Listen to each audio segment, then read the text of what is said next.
It was the 1930s. The United States and the world were mired in a paralyzing depression.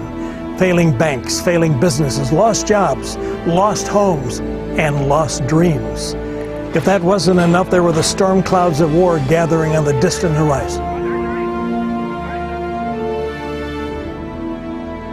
Henry Ariens and his three sons weren't spared from the economic hardship. By 1932, they had lost their 40-year-old family business, the Brilliant Iron Works, to bankruptcy. Undaunted, Henry and his three sons headed out to his garage and got back to work. With just $3,000 in borrowed funds, Henry and his sons built their first walk-behind rotary tiller, the Model A, and the Ariens Company was founded. From the simple but sturdy garage, sparks flew and a legend was born. However, the Model A tiller was not an overnight sensation. It took years of experimentation, education, and perseverance before rotary tilling was accepted by growers. The Depression also brought wide-ranging changes to agriculture in the United States, and the fledgling Ariens Company's tillers were instrumental in that change. The Model A tiller was joined by the Model B tiller, which was then joined by the multi-tiller and the roller tiller. Finally, by the end of the 1930s, Ariens Company tillers were being accepted and used by commercial vegetable growers throughout the country.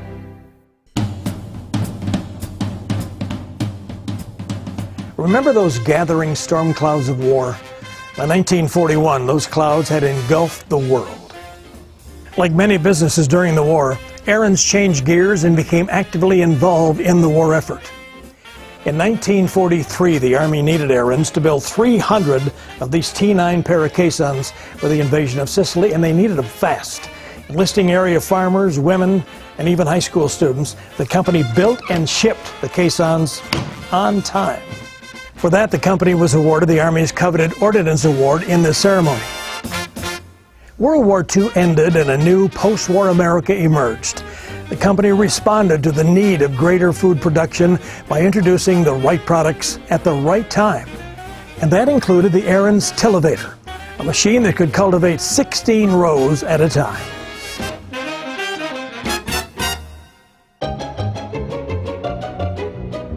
By the early 50s, the country was in an unprecedented residential boom.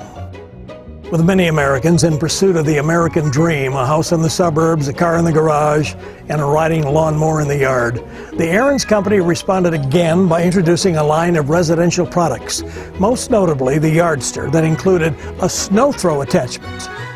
Throughout the rest of the 50s, Ariens continued to shift his focus to the expanding residential markets. The passing of Henry Ariens in 1956 opened a new chapter in the history of the company. Leadership was now in the capable hands of Henry's sons. Steve Ariens would be the president and sales manager. Leon Ariens continued in his role of vice president and treasurer, and Francis Ariens managed the factory and customer service.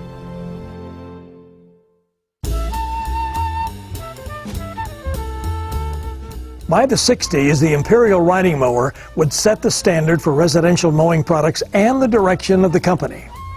Here's an Ariens riding lawnmower still doing the same job 40-plus years later. Impressive. Remember that snow throw attachment from the early 50s? Well, an Ariens distributor from the Northeast wanted a dedicated machine for home snow removal.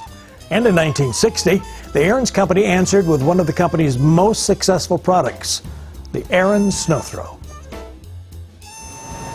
50 years later, and production of the snow throw is still in high gear. Jerry, any idea how many of these snow throws you've made? Chuck, we made 2 million of these and we're counting as go. Still counting? Still counting, yep. They're great machines. They're built like tanks. They do the job year after year. You sure do, Jerry. You know what you're talking about. I've been using one of these things for about 20 years. Thank you, and keep up the good work, my friend. Thank you. You bet. In 1969, the leadership of the company was once again passed on to an Ariens family member. Steve Ariens, who had led the company since 1956, passed the reins to his son, Mike. During this period, the company was experiencing a significant amount of growth. So much growth that it had to build a new manufacturing plant and later continued to add to that facility. Not only was the company introducing all types of lawn and garden and outdoor power equipment, Ariens was actively acquiring other companies. Of these companies, the most significant acquisition was that of the Gravely Company in 1982, a well-respected manufacturer of garden equipment and two-wheel tractors since 1916.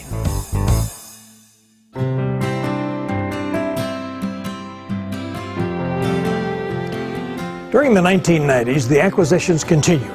In 1995, Ariens purchased the Stens Corporation, an aftermarket parts supplier. As part of the Ariens company, the Stens catalog has grown to feature products that fit over 20,000 applications. In 1998, the leadership of the Ariens company was passed to a fourth-generation family member when Mike's son Dan became president. Dan Ariens was responsible for the successful transition of the Gravely brand into a full-line premium provider of commercial equipment. Everything a commercial landscape contractor would need.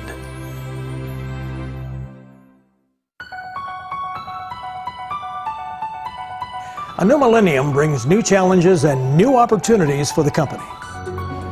Anticipating the challenges of the global marketplace, the company had earlier introduced lean manufacturing principles.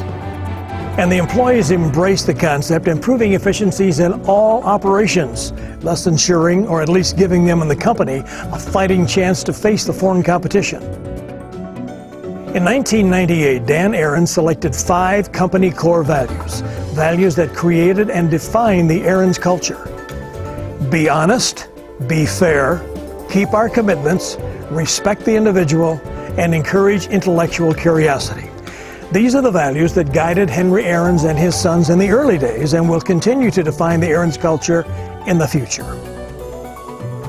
To promote the core value of intellectual curiosity and also to give back to the community, the company funded the Ariens Technology and Engineering Education Center at Brilliant High School, a cutting-edge facility that allows students to learn technical problem solving and develops connections with Ariens employees. Speaking of funding, just a few years ago, the company invested over $6 million to support manufacturing, and this magnificent engineering and learning center was part of that initiative. With infrastructure in place, strategic acquisitions diversified the Ariens portfolio. The purchase of the Binorm group of companies extended the international reach of the company.